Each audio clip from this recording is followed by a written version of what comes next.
Hey guys, welcome back to an interesting video on Wild Rift. So today we're back with the patch notes for patch 4.0. And of course, this being a major patch involves a very long patch note. So as usual, we're going to try to get through it as fast as we can without skimping on any of the details. So 4.0 is just because it's a new year, 2023, and doesn't actually have to have anything to do with like the changes in the game. So Riot does this every year. Last year, some people got confused when it went to 3.0 and there was a lot of backlash, but this year I think they've made it pretty clear that it's just because of the year. So anyways, let's jump straight into it. First up, we got a new champion, Zoe, and by the time you guys see this video, she should be released already. She's basically a burst mage where all her damage comes from literally only her Q. That's like really her only it's not her only damaging ability, but all of her power budget is basically in her Q. Like that's why you can get one shot by her Q. However, just one small thing that I'm a little bit worried about in Wild Rift is how to control her Q, especially when she has combos involving using your R and your Q at the same time. Could be a little bit hard to aim on Wild Rift, but I guess we'll see how easy or hard it is to control when she releases. Like for me, it's in about half an hour, but when you guys see the video, she should be out already. So the next wild pass is going to be Graves, and I think that this Graves skin looks pretty cool and definitely going to pick him up. And ranked season is going to end in about 4 days, and the season skin is going to be Nami, which I kind of think this color scheme looks worse than the default Nami, but you know, a skin is a skin. So there will be a new role leaderboard and role scores, basically just to compare yourself against your friends or against the leaderboard, but how good you are at your particular role. Like if you're jungle or support or whatnot, you can compare where you stand in the role leaderboard. Xbox Game Pass, you still will receive benefits if you have that, and some old devices will no longer be supported. AR Earth is coming back for the Lunar New Year, and there's going to be this new real interesting thing called Execute Smite. So I'm going to briefly talk about this one. So apparently it doesn't take up a spell slot, and it's for junglers. So I'm not too sure how they're going to determine who is the jungler. Like let's say if two different people go into the jungle and start farming, are they both the junglers? Like, you know, you have conflicts in champion select, or I don't know how they're going to tell who is the jungler. Maybe you have to determine before the match starts who the jungler is, but whatever the case is, what it actually does is that it's a smite that doesn't take up a spell slot, and it has no cooldown. So when an epic monster hits 800 health or below, it auto smites it. And if a normal large monster like your buff goes below 400 health, it's gonna auto smite it and restore 8% of your health in both instances. So this basically and the rest of the benefits is other jungle benefits that the jungler would want. So basically, the big thing here is that you're no longer required to literally press your smite button, and this makes securing objectives a lot easier, at least in AR Earth. I kind of hope this doesn't come to the actual game, because this pretty much would remove all possibilities of a steal, because you need no skill to actually smite secure a objective anymore. So that kind of removes all of the skill involved. But for AR Earth, I can see why they added this, because it's a fast-paced game. You can smite every camp, you can smite objectives, etc. Makes it really easy, and yeah, I can see why they did it. But I really hope it doesn't go into the actual Summoner's Rift. So anyways, there's a new kind of store event. It's the Mythmaker Workshop. To cut a long story short, it's another gacha where you can get the Firecracker skins, as well as some of the other you know, skins like Radiant Wukong. And the item that you really want is going to be the Mythmaker Caitlyn Special Edition, which apparently is kind of missing from this list. Where is she? Oh, I guess you can no longer exchange for her. Oh yeah, you can no longer exchange for her, that's why. So you have to open 15 chests to get her or something like that. I'm not sure where this is, but there we go. So you can open 15 boxes to get her, or by earning 92 92 lunar paper cuttings. Yeah, so over here there used to be an exchange of 92 for her, but apparently that's gone missing, so I'm not sure what changed. But yeah, anyways, there's also going to be a Lunar Feast event coming out, and it should already be out when you guys see this video again. And now we go into champion changes, which there are a lot of. Now I think the biggest change of all of them is Camille. Now I think Camille has gotten a huge buff. So the first her first ability, If you guys recall, you have to cast it once to auto attack, wait for 1.6 seconds, and cast it again. But now, after 1.6 seconds of her first empowered attack, Precision Protocol automatically empowers another basic attack, converting bonus damage to true damage. So basically, this removes the need for you to cast your Q again. Now, this in itself isn't really a buff because it kind of is a buff for new players, but for experienced players, there's no change in damage or anything like that, so it's not exactly a buff. So, but the buff kind of comes in the later parts, but we'll get to that later on. So the bonus movement speed is now going to a flat 25 instead of scaling up, which is a buff in the early game, which overall is a buff because Camille has a really strong laning phase, and the bonus movement speed duration is going up from 1 to 1.5 seconds, which is also pretty huge, so still overall a buff. Of course, you do get 5% less movement speed in the late game, but that kind of balances out with the extra movement speed you get in the early game. Now, Tactical Sweep, this is a huge buff. The bonus damage now applies on the entire area instead of just the outer half. However, if you do hit the outer half, you still get the slow and also you get the heal. So you still want to hit people in the outer half, but just that if you don't now, it's a lot less punishing. So overall, it's a huge buff for, again, newer players, because experienced Camille players should be hitting the outer half all the time nowadays anyways. So it again is a buff on newer players. But I think that the biggest buff for experienced Camille players is going to be her hookshot. Because if Camille misses the initial cast of hookshot, it's placed on a 3-second cooldown instead of full cooldown. Now, the main issue with hookshot is how long the cooldown is, especially when they nerfed it a couple of patches ago, a couple of months ago. And because of that, the cooldown became like 20 seconds or so if you miss it, and this made Camille jungle not viable at all. So now I can see Camille jungle being viable if you miss your hookshot on like monsters on purpose to put it on 3-second cooldown and using your hookshot to traverse the map. And of course, when you recast, it basically does the same thing. And she detaches, she hits an enemy, she stuns them, and gains bonus attack speed. But new, upon recasting hookshot, Camille's next basic attack against enemy champions within 3 seconds grants bonus attack speed for 5 seconds. I think this is kind of roughly the same as what this is. I'm not sure why it is in the ability description twice, but I think it means the same thing. I think that this is the huge change for Camille. This is where the huge buff comes in, is that if you miss it, it goes on a 3-second cooldown, which is really, really huge. And definitely it's going to make Camille stronger. Maybe she's going to move up the tier list. And Corki getting the Xayah Caitlyn treatment where the cast time is going to increase with attack speed on his Q. Pretty nice change if you're going for an attack speed kind of Corki. Which I guess if you go for like a crit build or you go for Triforce, you do get attack speed, so it's going to be helpful. Irelia, getting the Blade Surge no longer for those blink effects actually added, because last time apparently it was not actually added. Kha'Zix, the cooldown reduction on isolated targets is going down from 45% to 30%. Now, Kha'Zix is slowly getting nerfed and nerfed and nerfed, because he is still one of the top junglers despite getting like 10 like minor nerfs in like the past year or so. Pretty much ever since Kha'Zix released, he has been one of the top junglers, and he pretty much has never really fallen off. Same goes with like Lee Sin. He's basically been like those two have pretty much been the top junglers for like a year and a half at least. So they're still trying to nerf Kha'Zix to make him a little bit less strong.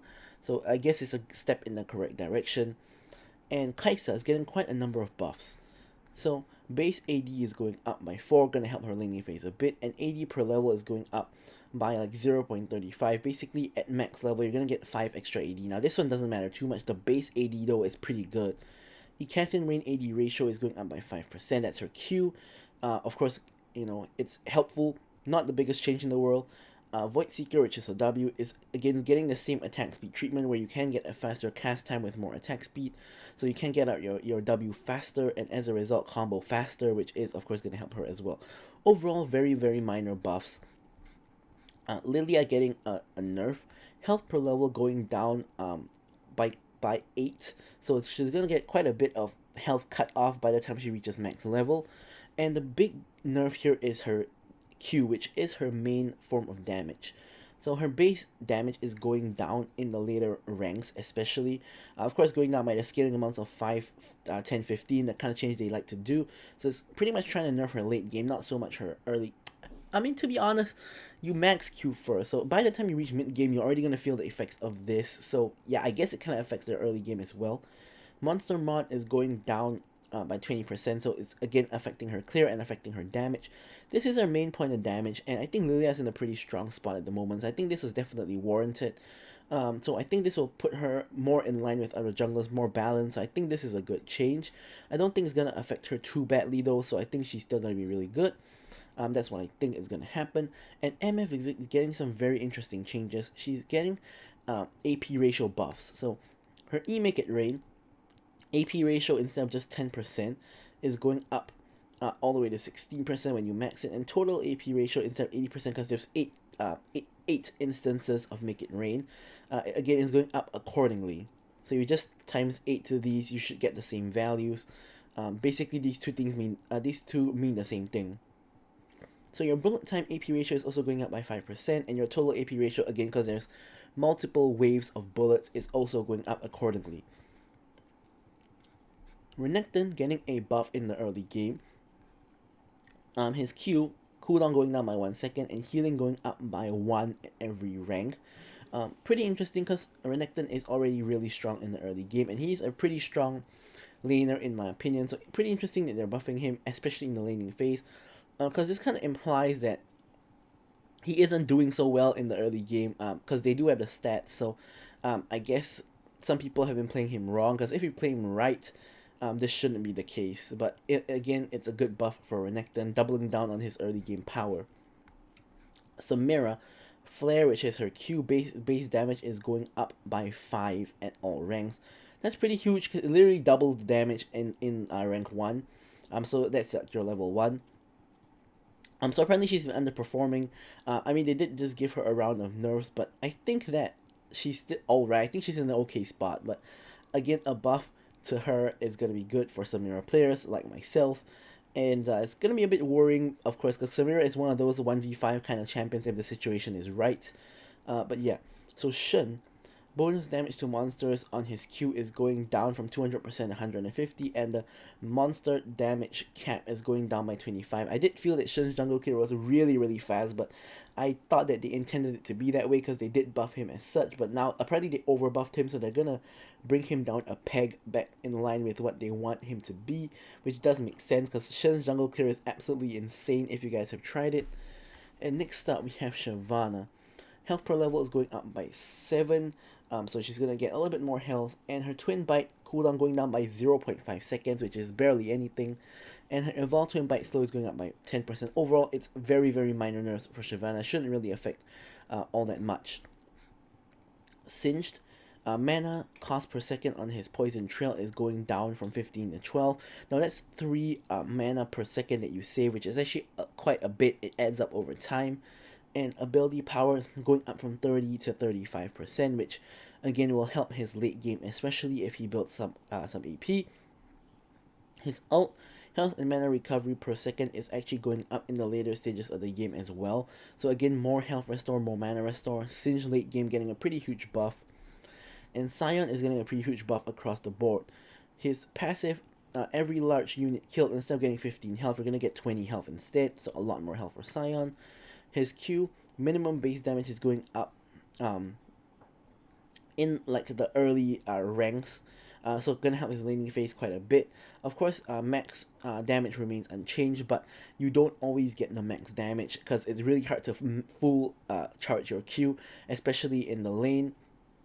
And his W slow is going up by 10% at all ranks. So overall, kind of a good buffs to Sion. Pretty worrying though, because I think Sion is already pretty strong, especially when you split push on Sion. Anyways, we're gonna just briefly go through the ARAM changes, as well as the Earth changes, as well as the one for all changes. Even though I don't think there's one for all in this patch. And now we're gonna actually talk about gameplay changes. So first up, we got the new Dawnshroud. It's a pretty amazing item for tank supports. So it costs 2,700 gold, not too bad. It's a pretty decent gold cost. You get 250 health, 50 armor, and 30 magic resist. So it's kind of like the Zeke's kind of stat line where you get pretty much everything. Great first item option. even just for the stats. And the passive is when you immobilize a champion or are immobilized, damage and reveal all enemy champions for 3 seconds. All nearby enemy champions, sorry, for 3 seconds. Obviously, it's not everybody. Dealing 80 plus 5% bonus health as magic damage. So, it's amazing for engagers. Like, think about, like, if you're a Nautilus or a Leona, for example. Like, let's say you're a Nautilus. You go in, you hook, you deal magic damage. You root, you deal magic damage. You ult, you deal magic damage. And after you used up all your CC, let's say you're trying to, walk back, you get stunned by the enemy, more magic damage. So it's really good for tank engagers like, Nautilus, Leona, Thresh, Alistar, all of those kind of people. I think this is an amazing item for the supports. It's definitely going to be a first item in my opinion, and I think this will make them a whole lot stronger. We're going to have to see how this shakes up the support and bot lane meta as well. Randuin's is getting reworked, and now what it does is the cost and the health, cost and the stats are the same, but now you get 2 new passives. Your first passive, reduce attack speed of enemies by 15% for 1.5 seconds when struck by an attack. These used to just be reduce attack speed of enemies, like they didn't actually have to attack you. So now this only applies when they actually attack you, and they have to attack you constantly for this to actually trigger. So overall, that's a nerf to Cold Steel. On determination, when you're critically struck, you gain 12% for melee and 8% for range of pre-mitigation damage taken as charges of determination for 5 seconds up to a maximum of 500 charges. When you attack a champion, consume your determination to heal for the amount consumed. So basically, every time someone crits against you, you get stacks. When you actually land an attack on any enemy champion, you consume the stacks to heal yourself. So now this used to just reduce like crit damage against you, but now you actually have to attack to heal. Now there could be 2 ways of seeing this. The first way of seeing it is that it's a nerf, because you actually have to attack someone, and that is not actually always possible compared to just reducing the damage they do to you outright. So also, it's a heal, so it means they actually do normal damage to you and then you heal afterwards, compared to taking less damage previously, where you technically, if you get bursted down, you could have survived with the old passive, but with the new one, if you don't have anyone to attack, you may not survive. So that could be a nerf in that sense, but I believe that the amount you heal for is going to be more than the amount you mitigated previously. So because of the fact you have to actively find somebody to attack, you're probably going to heal more, and overall, in terms of the damage you take by the end of it, is going to be less, but you do have to attack, which makes it harder. So it's a kind of a buff slash nerf kind of trade-off. It's just a rework basically. And I will say personally, I think the old one, I would prefer the old one, but I can see why they did this. They want the tanks to actually actively take action instead of just standing there and tanking damage. So I can definitely see why they chose to go for this change. So anyway, the next item, Frozen Heart. Again, the cost is the same, the stat line is the same. The only thing that changed is the passive. Passive used to be, I believe, reduce attack speed of enemies by 15% if you're nearby or something like that. And now it's basic attacks and magic damage caused by you or inflicted upon you will apply stacks of chill to enemy champions for 3 seconds. Basically, the easy version of what this is saying is if you attack the enemy or the enemy attacks you, because it takes into account basic attack, magic damage, spells, everything basically. So basically, when you attack enemy or enemy attacks you, you apply stacks of chill. So a stack of chill slows enemy attack speed by 9% up to a maximum of 4 stacks or 36% attack speed reduction. Each individual ability has a 1 second cooldown on applying the chill, basically. So again, this is a lot more attack speed reduction than what you had. In fact, it's like double. However, the issue is you have to actively attack the enemy, or the enemy has to actively attack you. So now, of course, the enemy generally can't just ignore a tank. Like if I'm an ADC, if a Leona engages on me, I'm normally not gonna just ignore her and walk away. I'm generally gonna retaliate. So generally, them attacking you and you attacking them should not be too big of an issue.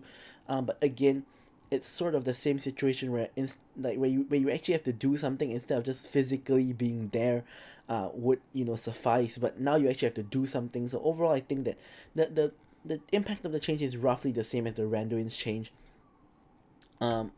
Just that it's maybe a little bit better, because Randuin's actually affects your survivability. This one is just more about the attack speed. And yeah, so next up, Cosmic Drive. Cost going down by 100, ability power going up by 5, because it's not a very popular item, I believe. So LDR going up by 100 gold in cost, because obviously every ADC and everybody now takes it, basically. And also Mauler Reminder is getting the opposite change. It's going down by 100 because now no one wants to build Mauler Reminder anymore now that there's LDR. I don't think these gold changes are going to do anything to change that though. And Morello's ability power going down by 5. And Spirit Visage, really interesting change here. Instead of increasing heals on yourself by 30%, increases heals and shields on yourself by 30%. So shielding is also going to increase. This is a pretty big change and a pretty huge buff to Spirit Visage. And yeah, next up we have the runes. So first up we have Pathfinder, where you have bonus movement speed in the river going up by 10, and bonus movement speed after leaving combat is going up by 10 as well.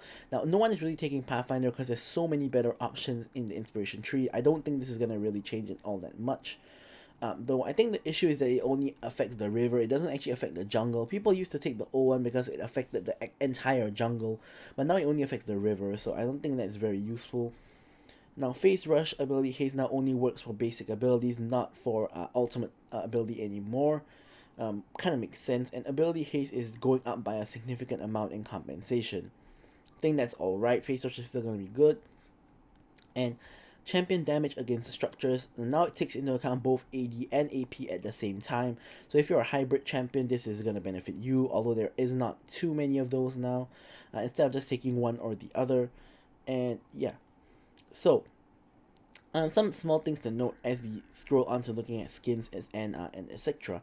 is that the changes like adding inhibitors or having the tower burning is not in this patch yet, so it's going to be in one of the future patches, not in this one.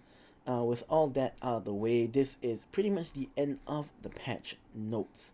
So thank you guys so much for watching the video, and goodbye.